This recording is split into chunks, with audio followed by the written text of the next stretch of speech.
Hi, welcome to another devlog for Blind Trust, a game that'll be released on Steam for free in a few months. Blind Trust is a multiplayer game where two players work together to escape a zombie. The catch is that only one of them can see. We've gotten a lot done over the last 2 weeks. We got the game to a playable prototype.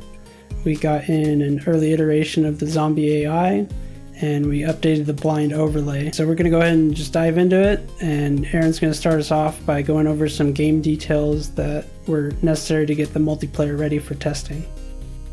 So for Blind Trust, there's two unique player types. There's the blind player and there's the guide player. In Unreal, the game mode only specifies one default pawn class. So we use that player controller that gets assigned the default pawn to go ahead and determine what the correct pawn is to spawn for that player, being either the blind player or the guide player. So here's a kind of a flow chart that shows what happens on the server inside the player controller. As soon as the player controller is assigned a pawn, its onPossess pawn function is called. We can then check the tags on that pawn to see if it's currently the blind player or the guide player. And when the level starts, it will not be.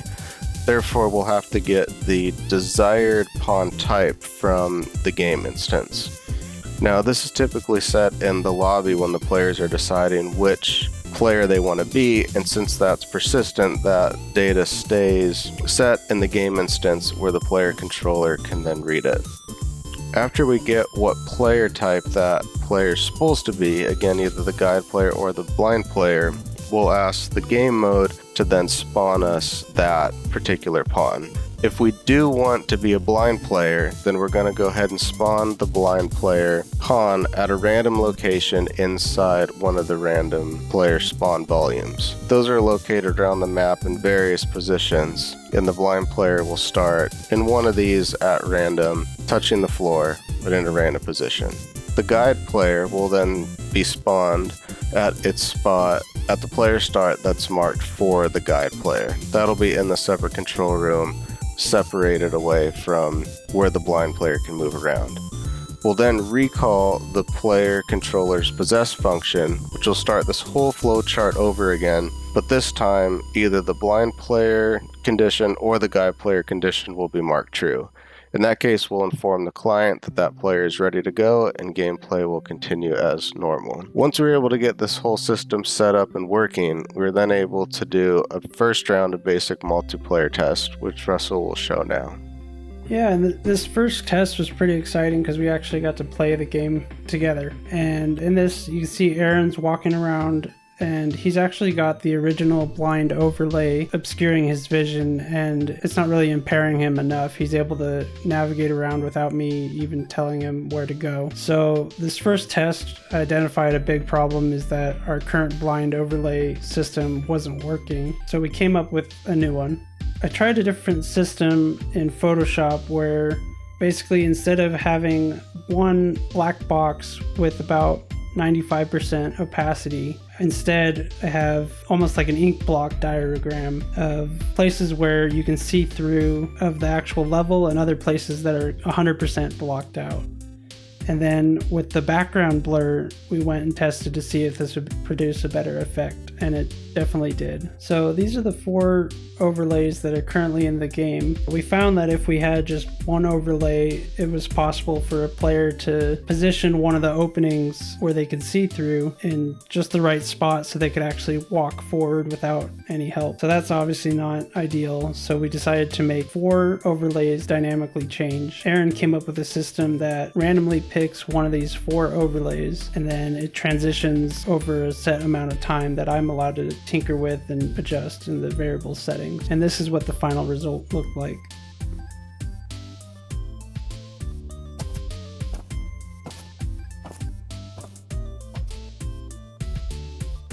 So as you can see, it's definitely a lot harder to see than in the first overlay that we had set up with just the black background. You can tell that you're moving, and we also added footsteps, which I'll go over later, the audio process, but the footsteps and these overlays changing allow you to really get a better sense of movement as you're going throughout the level. but you don't have enough visibility to see where you're going, and you need to rely on the guide player's help. We do have some more work to do on this system. It needs to be overhauled because you might notice that when it transitions between the different overlays, it'll pop in and it's kind of jarring for the player. So the system might end up not working, and Aaron's working on a different workaround. So this is going to be a constantly evolving process of coming up with the perfect blind overlay to make it hard enough that you have to rely on the guide player, but not too hard to where you can't see anything at all and you have no sense of movement. Some other things I worked on, I made a couple small changes to the level. I added a blocking volume in front of all the windows because the player could actually fall out the window into the void, so that's obviously not desirable. I also moved the main corridor camera to this other wall. It was on the opposite wall, and this orientation offers a better view of the stairways to help the blind player. And speaking of stairways, I added a light overhead to make them a little bit easier to see. You can see this fourth camera was added at the opposite end of the hallway because it's a little bit too small to see to help guide the blind player when they're on the far end of the hallway. So there's now a camera on each end of the hallway. This is what the stairways look like before adding that light, and they're too dark to really make out, so it looks a lot better with the light on. Also made a couple of gameplay adjustments. I changed the walk speed, which was too fast, from 600 centimeters a second down to 450. And I adjust the camera settings to within these different variables that Aaron had set up. I increased the pitch move speed to 1.5 from 1, which makes it so you can actually keep up with the blind player as he's going across the camera. I also adjusted the extreme points of the camera so that way you can't look straight up and you can't look through a wall and that kind of stuff. With some other gameplay changes we made, Aaron's going to go ahead and talk about the zombie AI programming. So the zombie AI is pretty simple this point to start out. The whole time the zombie is in the level, he's constantly looking for the blind player. Depending on if he has visuals of the blind player, he'll do one of two branches of execution. If there's no blind player, he's just going to wander around the level. He'll pick a random point on the nav mesh, wander to that point, wait for a given amount of time, choose a different point, and just repeat that process over and over again. When he does find the blind player, he first screams at the player, and that plays an animation that does two things. It kind of gives an audio cue so the player will know that he's being chased. There's also a bit of delay when the animation's played. Since the zombie's not moving during that animation, that gives the player a bit of a head start to run away. The zombie will then proceed and he will chase the player as long as he maintains a visual sight of that player. As soon as he loses sight of the blind player, the zombie will go to the last known position of that player and see if he can find the player again. If he will, he'll continue chasing them. If not, he'll wait at that spot for a few seconds and then go ahead and start wandering around the level again. So what that looks like in action, as you can see here, the zombie's currently on this side over here and he's just wandering around to a given point. Looks like the point's back there. As soon as he sees me when he turns around here, he's going to yell at me, and he's then going to start tracking. It's hard to see, but there is a sphere in front. So right there, you can see it pop in. That's the last position he saw me. He's going to go ahead and wait there unless he sees me again. Looks like he did right there.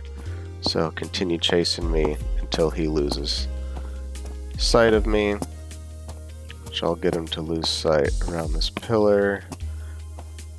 And he's going to wait there and he'll go back to wandering again. So once we got that testing, we were able to get the game working in the actual level and see how the zombie looks in the level, which Russell will go over now.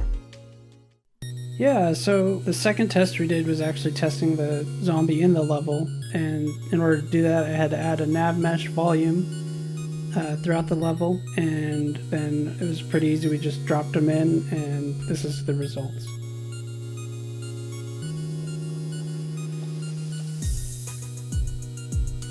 So there he is yelling at me, he just spotted me, and then you can see him moving faster as he's chasing.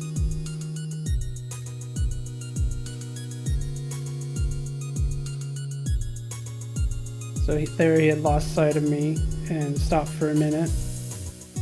And now he's chasing me again. And I feel like the zombie asset we picked out matches pretty well with the aesthetics of the level. It's a pretty creepy guy.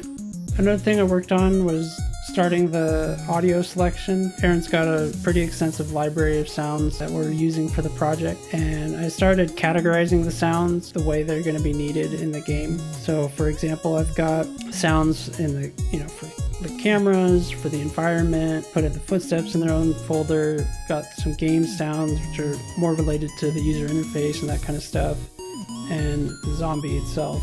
And within the zombie, I categorized the different sounds into his 4 different states as of right now. He's got attack, chase, eating, after he catches you, and his wander state. So for example, in the wander state, he's got all these different sounds. We'll set it up in a sound cue system to where it'll play one of these sounds randomly, and then probably one of these sounds randomly, and then one of these. So it doesn't sound too mundane, mixes up a bit. So in order to do all that, I first needed to figure out how to use Unreal's audio system, which I knew nothing about. So I did an audio tutorial from Kodaco.com, and I started with the footsteps, and so I created a sound cue, and it has 20 different footstep sounds, and it'll randomly pick one of them, and I added it to the animations for his walking. So every time that his foot matches up on the ground, I added it on that frame a footstep cue that will play one of those 20 sounds.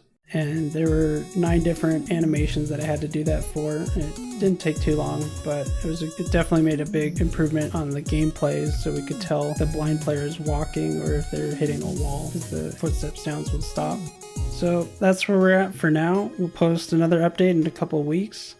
If you enjoyed the video, please leave us a like, as it would really help the channel grow. If you want to follow along our game dev journey, go ahead and subscribe. We're going to try to get as many people as we can to play the game, and your support means a lot. Thanks for watching, and we'll catch you in the next video.